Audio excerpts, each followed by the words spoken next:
Hi, everybody. Welcome back to Carl and Rick Talk Risk. There we are. Rick, it's March and it's sunny and warm in the Netherlands, right on time. So I'm thrilled. I cleaned out my balcony.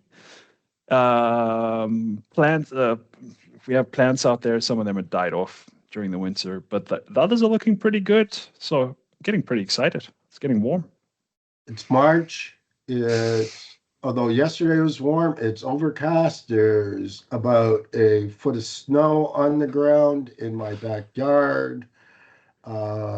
It's cold out this morning, so the squirrels are running easily on top of the snow, although one almost just fell. Couple more months. You'll be there soon.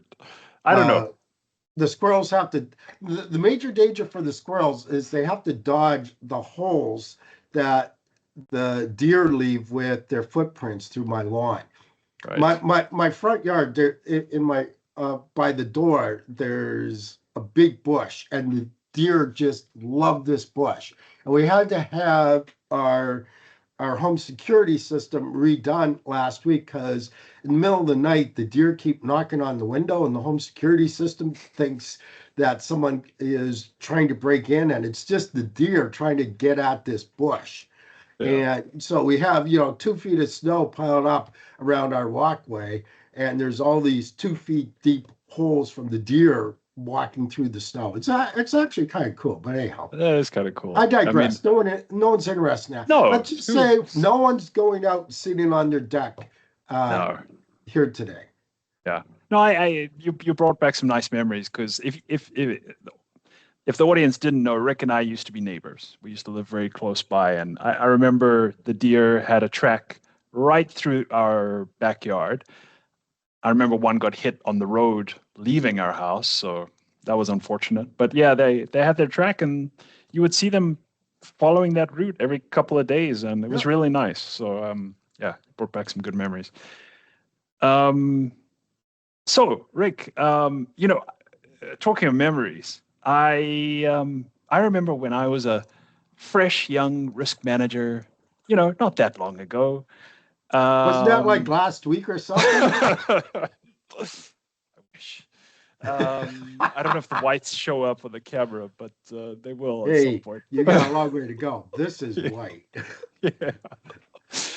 But I remember those days, and I remember everybody telling me, you need to network. You need to go and find a mentor. You need to have somebody in your corner. These types of slogans. And I thought to myself, oh my, but what, how is that going to work? I know exactly nothing. This person's not going to want to ever talk to me. Like, why would somebody be interested in my career enough to chat with me and help to point me in a direction that's valuable? So I remember struggling with it, and I can imagine people struggle today, especially with AI, and also it's more important, right? With the way technology is going to network and to have people in your corner is more important. I don't know. What are your memories of that from your career? Well, first off, this conversation's gone a totally different way than what I was thinking it was going to go, but hey, what the heck? I can tell you in my experience. Rick, that was a complete accident. No. Now let's start again. Let's start again. No, let's go. Let's keep this in. This is cool. For those of you who are wondering what the heck is going on, Carl said, I want to talk about this today, which was something totally different than where he's gone. So, hey, let's go to where you're gone. Deer got me distracted.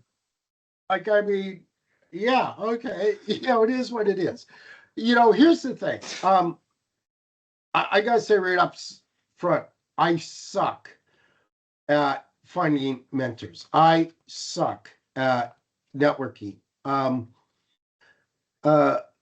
My whole career I've been very, very, very lucky in my career. And it's been luck because I kind of had the worst mentors on the planet in some way, shape, and form. And I was too stupid to realize that I had the world's worst mentors slash bosses. Um, and it wasn't until by accident, by total accident, and totally ironically, that I was kind of plucked out of obscurity into a senior management position that I was totally unqualified, totally unprepared for. And I was basically given an executive assistant who was a senior employee who had been a senior executive. And all of a sudden, this person's working under me as kind of my right hand person. And that was a total game changer for me and my career. And so when I changed jobs after that, the first thing I did was I sought out the exact same thing. And at my new role, I went and I purposely hired from within the company someone who had been a senior executive, who was 20 years my senior, as my right hand person. And that worked wonderfully. And then I changed careers yet again, and I never got the mentor. And my career went. Okay. So I am kind of exhibit A that having a strong mentor slash mentorship is absolutely key. But so you put them into a position, a right-hand man sort of position, so that you could absorb some of their knowledge and understanding, right? Oh yeah, That was not only that, but basically they took. There was that, yeah. but also what they did was they basically walked around with me with a huge industrial grade belt sander, constantly sanding off my rough edges. Yeah. I'm not the most self-aware guy.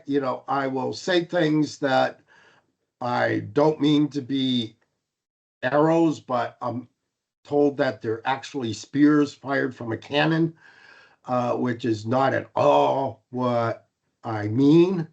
And and that's what they did, was they helped me to become um, uh, not only did they guide me, but they rounded off my rough edges and really molded me. Now you've taken me in a different direction, because now I'm intrigued at duos.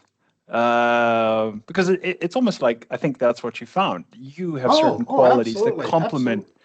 right, another Yeah. person. And I must say, all my really strong, productive working relation, I mean, including this podcast, are with people who have very different characteristics, but somehow, the two halves make more than a whole. And yeah, and you play off each other very well, right? You generate ideas you wouldn't get by yourself, Oh, is what I'm trying absolutely. to say, which But is a but form of mentorship. Yeah. but it's also much more than that. So one of my best friends, who unfortunately passed away several years ago, much too young, he changed careers dramatically. Like Yeah. I did, going from industry to academia. And trust me, that is a far bigger swing than one would think. And what he did as part of his employment package was he demanded that he uh, get uh, get funding for an academic coach, basically a personal academic coach. So this Okay. whole personal coaching thing. he asked for an academic coach to basically steer him through the university, uh, uh, because it was a totally different atmosphere, totally different environment, totally different Yeah. set of objectives, totally different set of politics, Yeah. totally different set of norms. Yeah. Yeah. Yeah. And Yeah. uh, that made a dramatic difference in his career. Interesting. Yeah. So it's not just people starting out, even the most experienced and the most successful people need Yeah. mentors. Yeah. Absolutely. Exactly. But I want to look at what the other person gets out of it for a second. That's actually a really good example, like an academic coach. But I'm also generalizing to young risk managers looking for um, older, wiser, more experienced mentors within their company or within their industry. Um, and what I'm going to say, I've found over time from mentoring students and so on, and entry level people, it's deeply pleasurable, right? It's so incredible to get to know somebody that's breaking into the field and is still a bit dewy-eyed about what direction they want to go in, and you can kind of introduce them to people, introduce them to events and organizations, and see how they develop. And it's fun. It's kind of fun to be around somebody who's learning all this and has maybe naive questions, but mentors do get a lot of value, and they feel like they're giving back to the industry, which is a lot. Which is, yeah, it's a special feeling for somebody who's been in the industry for a long time to give something back. A lot of people want to do that. I say that partly because of my Premier involvement. I see a lot of that. People don't want to hang on to that and only, will only release it for a charge. They want to give back, and the mentoring relationship is one structured way that people can do that. Well, as a university professor, we do a lot of that, or at Yeah. least I do a lot of that. Having said that, it's very, very, very different now than it was, 20 years ago when I first got into academia full time. I've been in academia all my career, but full time. Yeah. Um, mentoring, particularly MBA students or graduate students, uh, first off, it's I hit to the ego, both a positive and a negative. Hmm. Okay. It can be incredibly humbling. Okay. Um, in both a positive and a negative sense as well. But the thing is, when you mentor someone, uh, or perhaps this is just me, but at the end of every meeting, I know that I got 5 times the benefit, not from ego or satisfaction, but I learned 5 times more about myself than I imparted in knowledge to the mentee. Yeah. Uh, I came, I come away from basically every one of those encounters, uh, gaining far, far, far more than any of the students that came to ask me for, ideas or advice or Yeah. whatever. Yeah. Yeah. Um, yeah, exactly. Yeah. So,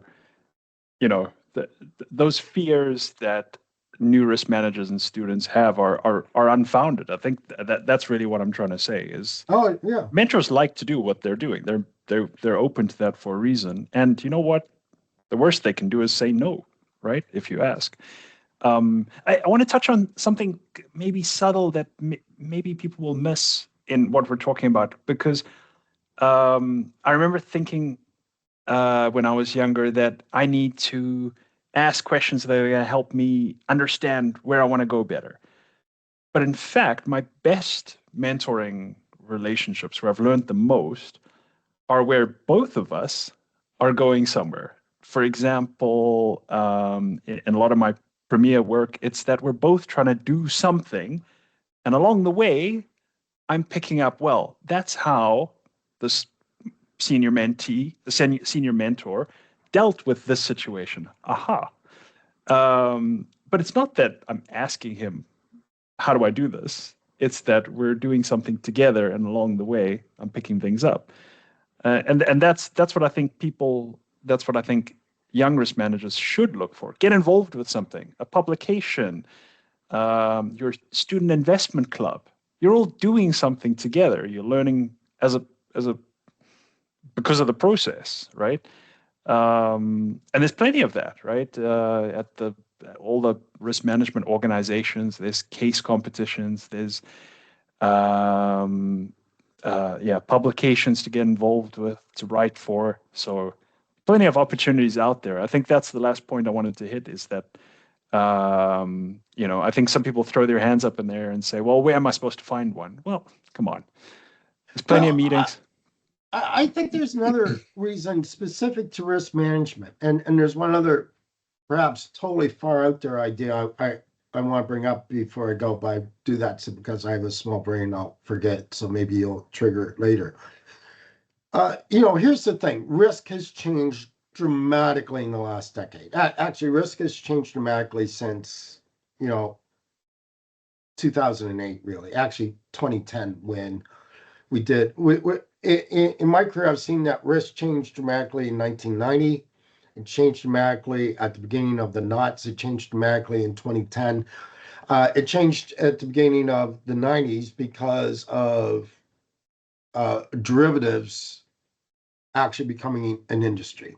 Mm. It's changed in the early knots because of the dot-com bust and the presence of online trade. Changed in 2010 because of 2008. And so basically in each generation, we learned that what came before was crap. Mm. Okay? But what came before wasn't crap. It was just crap for the new context. Mm-hmm. Okay? Mm-hmm. It wasn't crap. And it's still, a lot of it really still applied. And here I'm going back on a theme I've come to again and again and again. But we think that risk is a science. I hate to tell you, it's 1 part science and 3 parts art. Mm. And in our new professionalism of risk, where everyone has a degree, a certification, they've come up in a very narrow silo in which they're a master expert in that very narrow silo. It's very hard to see the broader picture. And if you go back to the 80s and whatnot, risk was, as I used to say, the retirement department is, Rick is old. He's got 3 years to go to retirement. No, that's not a signal to my dean. Rick is old. He's got 3 years to go to retirement. What do we do to Rick for the last 3 years? Because we put him in the risk department because he knows all the things that have gone right and wrong in the past, and perhaps, we can milk that knowledge for some value. Right. That's been lost. Lost. Okay. And if you're a young risk buck or doe, and you think that you know it all, actually a mentor can show you that maybe 100% that's not true. Yeah. My first accidental mentor was Dave. He was an absolute gem of a guy. And I learned way more from Dave in the 2 years that he worked for me than I learned in all my years of schooling.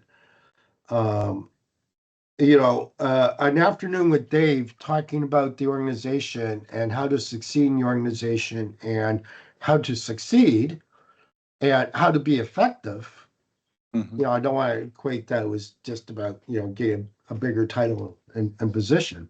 Yeah. That, that was worth everything. I would like to think that I contributed something because, I had some knowledge and skills that he didn't have, but that was absolutely key. And that's what made me, when I got into an even more senior position in a different organization, the first thing I did was search my new Dave out. Yeah. And Yeah. in a little shout out, not trying to embarrass anyone, that of course was Kevin. So if they ever happen upon this, I want to thank them greatly. But there's one other thing I'd like to bring up. You brought up earlier that, people often feel embarrassed to reach out to mentors. I would say don't. Okay. Um, but there's something that I picked up a long time ago, which I still do to this day. And this might be opening up the kimono a little bit too much information, but I have my own personal board. Mhm. I have 4 to 5 board meetings a year. And it's basically the board of Rick Nason. Now, this board doesn't know that I exist, or these board members have never met. Not all these board members are even alive. I'll name one of the board members. One of the board members, for those of you who are fans of college football from the 1980s, is Mickey Andrews, who was the defensive coordinator for Florida State. Okay. And I have him on my board, who, by the way, I've never met Mickey Andrews, and I'm not even sure he's still alive. But he was an old style football coach. So his defensive team would have 3 sacks in a row. It'd be fourth and like 35, and his team would be coming off, and he'd still be screaming at his players that they could have done something better, even though they just had 3 perfect plays. Okay. And it was his intensity and his willingness that it's never good enough. And yes, I do temper that as well. Uh, that made me want to select them for my board. So what I do is I have an imaginary board meeting, 3, 4, 5 times a year, in which I sit down these various figures chosen for various reasons. And I kind of, in my mind, visualize what would they suggest for the issues of the day that concern Rick Nason Inc. Hmm. And I don't mean to corporatize name, but in any way. But yeah, is that perfect? No. Is it as good as having a mentor? No. But what it does do is it helps you get out of sight of yourself and think of new, different, novel, creative situations. And it gets you new ideas and new people to try to emulate. And it's a Yeah. first step because I'm the most extreme introvert in the world. Okay. Um, it's not a joke that I've run in my sock feet through snow from a cocktail party and phoned my wife from a Starbucks to pick me up at the end of the cocktail meeting. That's happened more than once, I'm afraid to say. But that might be a first step to seeking out a mentee. Is it perfect? No. Is it ideal? No. Does it replace having a mentor? Absolutely no. Mhm. But I just throw that out there for the bizarro and weird because people already know I'm weird, so I may as well confirm it. No, it's a good creative exercise. It's interesting. And you know, you can imagine everybody alive that you talk to today are, under a lot of the same forces, but you look back in history and look for other personalities and very unusual viewpoints. You learn a lot. I think there we're getting into our love of reading, our, mutual love of reading. But okay, I think we did a good job. It was unexpected. Rick, sorry about that. Uh, anyway, well, we hope you got something useful out of it. If you have any experiences with mentors, if you're thinking about reaching out to a mentor, yeah, let us know in the comments. Would be interested to hear. Until next time. Have fun, Cheers. everyone.